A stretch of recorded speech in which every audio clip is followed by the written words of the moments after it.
Cardiac myopathies पढ़ेंगे। तो इसमें कार्डियक मायोपैथी होता क्या है? तो कार्डियक मायोपैथी को हम डिफाइन दो डेफिनेशन से कर सकते हैं, एक पुरानी से और एक नई से। तो जो पुरानी डेफिनेशन थी वो ऐसे कहती थी कोई भी कार्डियक डिसफंक्शन है वो एक कार्डियोमायोपैथी है, या CMP शॉर्ट फॉर्म है उसकी, वो है। लेकिन जो नई अब ना लेकिन जो ओल्ड डेफिनेशन है उसमें प्राइमरी और सेकेंडरी दोनों हार्ट डिजीज़ आ जाती थी।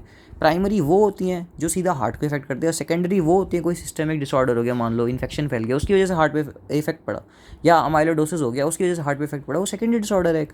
जैसे इस्चेमिक हार्ट डिजीज़ है कि ब्लड नैरो हुआ उसकी वजह से हार्ट पे फ़र्क पड़ा, मायोकार्डियम पे फ़र्क पड़ा। इसमें मेन हम मायोकार्डियम के डिसऑर्डर्स को पढ़ते हैं। तो इसीलिए जो ओल्ड थी उसमें प्राइमरी प्लस सेकेंडरी दोनों आती थी, और न्यू वाली जो डेफिनेशन है वो प्राइमरी सेकेंडरी में अंतर करती है।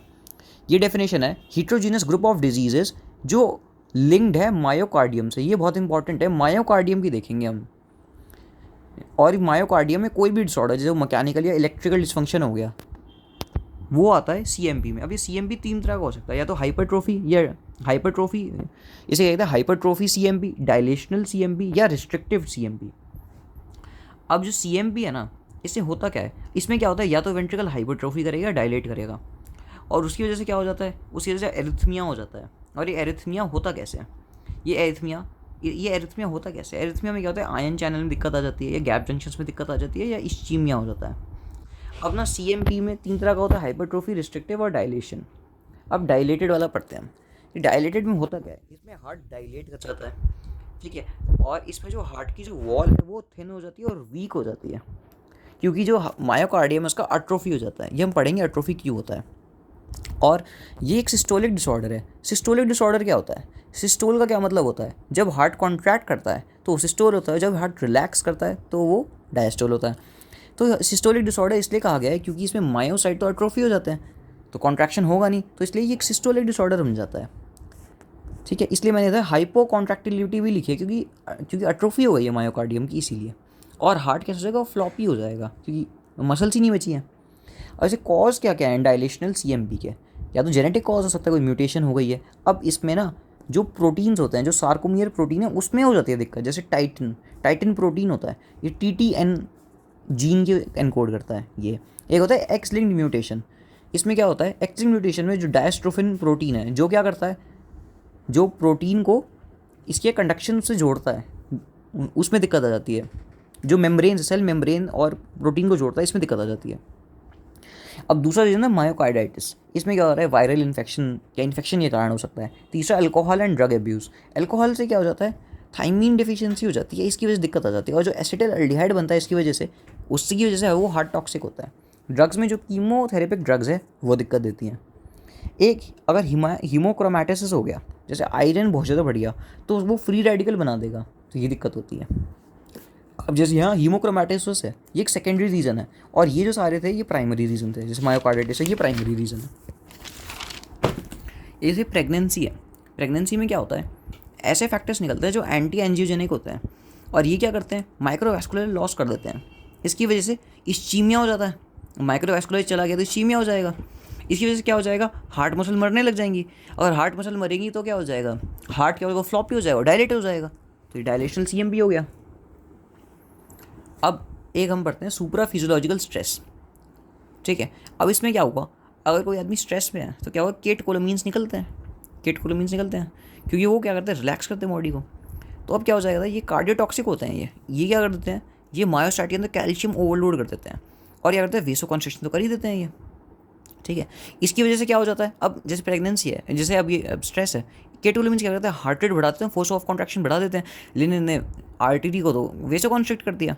इसकी वजह से क्या हो जाएगा, इस्चीमिया हो जाएगा, है ना।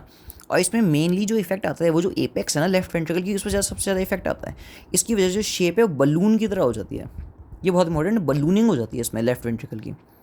तो इसमें क्या दिखेगा, इसमें हम क्या देखेंगे कि भाई मायोसाइट की डेथ हो गई है, डायलेशन हो गई है, और ये जो मदर्स प्रेग्नेंट है लेकिन वो डायबिटिक है और इंसुलिन की इंजेक्शन लेती है, उनके बच्चों में देखी जाती है ये। और जिसको ट्यूमर हो गया एड्रिनल ग्लैंड में, जैसे फियोक्रोमोसाइटोमा, उसमें देखी जाएगी ये बीमारी। मॉर्फोलॉजी देखेंगे, हार्ट डायलेटेड दिखेगा, फ्लॉपी दिखेगा, है ना। और इसमें क्या हो जाता है, हार्ट कॉन्ट्रैक्ट नहीं करता, तो जो ब्लड है ना वो स्टैटिक हो जाता है, जिसकी वजह से उसमें थ्रोम्बस बन जाता है, इसलिए म्यूरल थ्रोम्बोसिस दिखेगी इसमें बहुत ज़्यादा, एम्बोलिज्म हो सकता है उसकी वजह से। क्लिनिकल फीचर क्या देखेंगे, इसमें इजेक्शन फ्रैक्शन डिक्रीज हो जाएगी, ये हार्ट कॉन्ट्रैक्ट तो कर ही नहीं रहा, ब्लड इजेक्ट कैसे होगा, ये दिक्कत आ जाती है इसमें। और जिसका इंटरस्टिशियम है ना, ये सब में कॉमन है इंटरस्टिशियम वाली बात, ये इंटरस्टिशियम सबका नेक्रोस और फाइब्रोस कर जाता है, और इस मसल का सबसे मेन एट्यूनेट या एट्रोफी कर जाती है। अब इसी में डायलेटेड में ही आता है एरिथ्मोजेनिक CMB। इसमें क्या हो जाता है, अरिथमिया हो जाता है हार्ट में। अरिथमिया कैसे हो जाता है, अरिथमिया कब होता है, अरिथमिया जब होता है, अरिथमिया का क्या मतलब होता है, कोई इरेगुलर हार्ट बीट आ गई, इसका मतलब कंडक्शन में दिक्कत आ गई है, ठीक है, और इसलिए होता है अरिथमिया। अब सबसे पहले एक इसमें दे रखा था कि ऑटोसोमल डोमिनेंट होता है ये, और रिदमिक डिस्टर्बेंस की वजह से एरिथ्मोजेनिक CMB होता है। और इससे होता क्या है, इससे ना सडन कार्डियक डेथ हो जाती है, ठीक है। मॉर्फोलॉजी में क्या दिखेगा, इसमें भी वही मैं बता रहा हूँ, डायलेटेड टाइप है तो मायोसाइट एटीन्यूटेड दिखेंगे, है ना, इंटरस्टिशियम वही फाइब्रोस स्कार दिखेगा, और हम क्या देखेंगे कि इन्फ्लामेशन प्रेजेंट रहेगी, क्योंकि मायोसाइट डिजनरेट करते इन्फ्लामेशन होगी इसमें। अब ये भी म्यूटेशन की वजह से हो रहा है प्रोटीन्स में, ठीक है।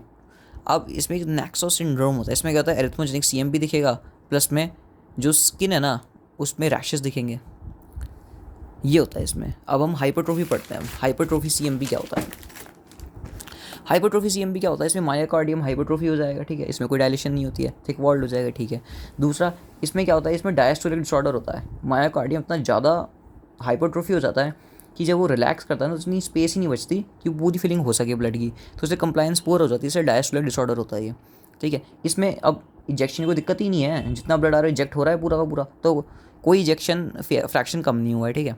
और इसमें जो पैथोजेनेसिस में क्या है, इसमें भी वही प्रोटीन में दिक्कत आ जाएगी, या जो कंडक्शन बैंड है उसमें दिक्कत आ जाएगी, ये हो जाएगा इसमें, ठीक है। अब इसमें क्या हो रहा है, आउटफ्लो ट्रैक्ट ऑब्स्ट्रक्शन हो जाता है। इसका क्या मतलब है, असल में जो इसमें क्या हो रहा है, सेप्टम भी बहुत ज़्यादा सेप्टम जो है वो वॉल से भी ज़्यादा हाइपरट्रोफी हो जाता है। अगर सेप्टम वॉल से भी ज़्यादा हाइपरट्रोफी हो जाएगा ना, तो क्या होता है, जो कस्प होता है ना वेल्व का जो एंटीरियर कस्प है, जैसे लेफ्ट वेंट्रिकल का है, माइट्रल वेल्व है, माइट्रल वेल्व का जो एंटीरियर लीफलेट है वो क्या करता है, वो इसके साथ इस पे लगता है वो, ठीक है। इसमें लिख रखा है जो एंटीरियर मित्रल है उसकी भी थिकनिंग हो जाती है, जिसकी वजह से क्या होता है, जब सिस्टोल होता है ना, सिस्टोल में ये सेप्टम की तरफ जाता है और उससे क्या हो जाता है, ये पूरा नहीं खुल पाता, इसकी ऑब्स्ट्रक्शन हो जाती है।